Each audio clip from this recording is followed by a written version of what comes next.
তাল ঘষে চটকে গোলা বানিয়ে সব কিছু রেডি করে ফুলুরি করব বলে সমস্ত কিছু মেখে টেকে গুছিয়ে রেখেছিলাম, কিন্তু আর কালকে রাত্রেবেলা তাল ফুলুরি করা হয়নি। মানে হঠাৎ করে একজন আমার রুটি যে নেয় সে অর্ডার করেছিল যে 40টা রুটি করতে হবে। এবার সেই রুটি করে তারপর কত রাতে করব না করবো আর কিচ্ছু বানাইনি, সবটা রেডি করে ফ্রিজে রেখে দিয়েছিলাম ঢাকা দিয়ে। আর সকালবেলায় ঘুম থেকে উঠেই বসে পড়েছি এখন তাল ফুলুরি ভাজতে। আর আমি যাব হচ্ছে বাজার, সেই জন্য একেবারে রেডি হয়ে নিয়েছি। আর এখন ঘড়িতে বাজে কটা জানো? ঠিক বাজে 6টা।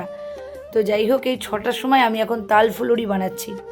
এরপর বাজার যাব, বাজার করে এসে তারপর দুপুরে রান্নাবান্না করব।